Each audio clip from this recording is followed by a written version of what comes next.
Gold ரொம்ப எக்ஸ்பென்சிவா இருக்கிறதுக்கு ரொம்ப முக்கியமான காரணம் அது பூமியில ரொம்ப கம்மியான அளவுல தான் இருக்கு. ஓகேங்களா? ஆனா பீரியாடிக் டேபிள் மொத்தம் 118 ஆட்டம்ஸ் இருக்கு. இதுல ஏன் இந்த கோல்டு மட்டும் ரொம்ப ரேரானதா இருக்கு? இதுக்கு ஃபர்ஸ்ட் நம்ம ஆட்டம் எப்படி இருக்குன்னு ஃபர்ஸ்ட் தெரிஞ்சுக்கணும். இப்போ இதுக்குள்ளே ரொம்ப சிம்பிளான ஒரு ஹைட்ரஜன் ஆட்டம் எடுத்துக்கலாம். இந்த ஹைட்ரஜன் ஆட்டம் எடுத்தீங்கன்னா இதுல வந்து சென்டர்ல ஒரே ஒரு புரோட்டான் இருக்கும், சுத்தி எலக்ட்ரான் வந்துட்டு இருக்கும். ஓகேங்களா? இதுக்குள்ளே ரொம்ப சிம்பிள். இப்போ இந்த ஹீலியம் ஆட்டம் எடுத்துக்கோங்களேன், அதாவது ரெண்டாவது சிம்பிளான ஆட்டம் எடுத்தீங்கன்னா இதுல வந்து 2 புரோட்டான் 2 எலக்ட்ரான் அப்புறம் 2 நியூட்ரான் இருக்கும் சென்டர்ல. ஓகே, இதனால இது வந்து ரெண்டாவது சிம்பிளஸ்ட் ஆட்டமா இருக்கு.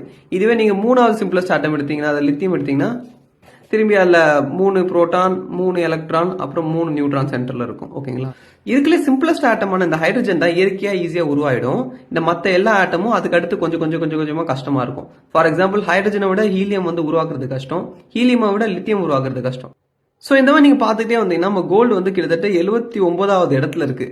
அண்ட் கோல்டை உருவாக்குறது எந்த அளவுக்கு கஷ்டம்னா, இதை இயற்கையா உருவாக்குற ஒரே இடம் வந்து ஒரு நட்சத்திரத்தோடைய கரு கோர்னு சொல்லுவோம். ஓகேங்களா? அண்ட் இந்த மாதிரி ஸ்டார் உருவாகி இது வந்து ஒரு சூப்பர் நோவா எக்ஸ்ப்ளோஷன் அப்படின்னு ஒன்று சொல்லுவாங்க.